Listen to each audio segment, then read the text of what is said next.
Buccaneers, we have with us head coach Brenda Mock Brown, along with student athletes Daniela Lopez, Meghan Downing, and Anala Nelson. Again, questions, if you have them, please raise your hand. We'll get the mic to you, give your name and media entity.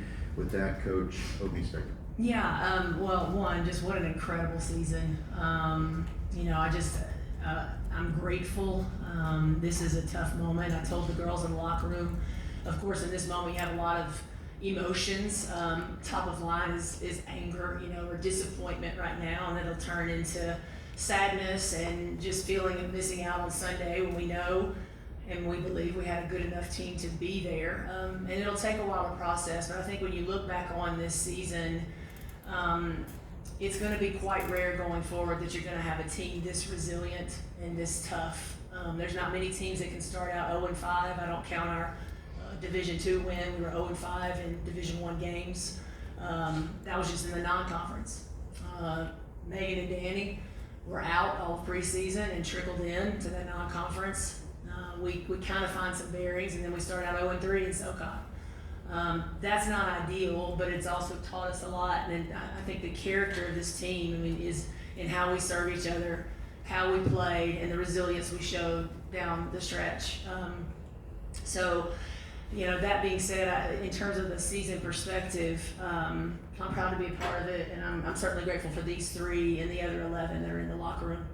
Tonight, or this afternoon, I have to credit Samford. They resembled, it was like we were looking in a mirror in terms of the resilience, determination, hard work, and the mindset that they had. So I credit Matt Wise, I credit those young ladies. I thought they gave us a tremendous effort. Because this wasn't a high-scoring game, 57-48. It was a battle of wills, and they out-willed us. And I told our players, the reality of the situation is you want to be that team every time, and there's going to be times where you're not. And today, unfortunately, was a bad time not to be. But I have to credit them. I think we know and we respect our opponent and all of our opponents in this conference. And we were the only team that Samford had not beaten coming into this game. They're a good team. They have been playing well, and they outplayed us today. And so that's tough. That's a tough pill to swallow, to get so close to 2 trophies this year and not get it. But at the same time, there's a lot to be proud of. And I congratulate Samford. I wish them well. Both Chad and Samford are great teams. And we celebrate this season and we regroup quickly and we get ready to move forward. So. That's all I have to say. Questions? Front row, Jeff? Yes, Coach. You guys held them with 39 points, obviously, a week ago. What adjustments did you see that they did offensively you thought they did better today against you guys? Yeah, well, they hit shots. They hit shots. They got loose a little bit easier. Bree Rivera, she was 2 of 5, and then we fouled her. I think last week she didn't hit a 3. We did a little bit better job on her. I don't know, honestly, Jeff, that it was, and again, credit Samford, but 57 points is not a lot. I think we got out of rhythm early in the first quarter with some foul trouble. Again, we probably, if we could go back, do a couple things differently. I think we needed to get the ball moving a little bit more on offense, try to do a little bit too much ISO ball, and it was sort of our offense was the demise. I don't think it was our defense. It's hard to hold. They averaged 60. I think people, you're used to seeing us hold people to 41, but that there is, they shot the ball well. They also hit some really tough ones too. And we had some of those same looks as you saw. We just didn't get them in the second half, we just didn't hit them, rather. Third row.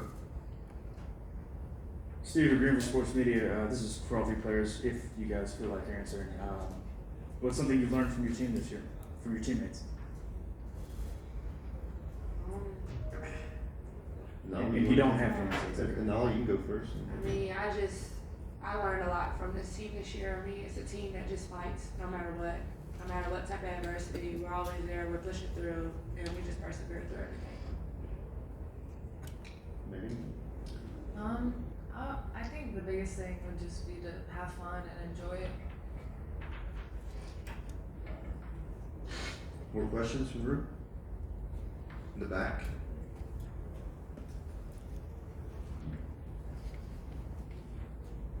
For the players, just 33 collective fouls this game. Can you just talk about the physicality you saw out there on court and the physicality you put out there? Daniela, you wanna take that one? Starting with the fouls, there were 33 fouls called. I mean, yeah, we knew that game was gonna be hard.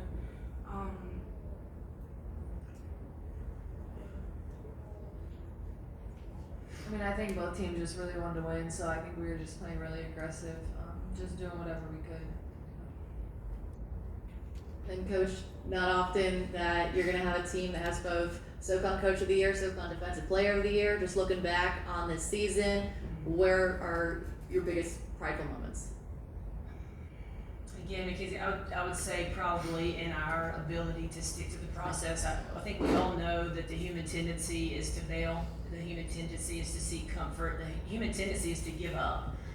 Certainly, and when you're in sports, you have to really also keep the focus on who's inside the circle. Because we all know how we are. I mean, I'm fans of sports teams. I'm a big fan of my own, but we can all be naysayers when things aren't going well. And I think we had to kind of tune some of that out and stick to the process. We had to also make good adjustments. I want to say, I think, the coaching staff, I got Coach of the Year and my face is all over it, but we collaborate. That was a team effort, and our kids know that. I let my coaches coach because I've got really good coaches.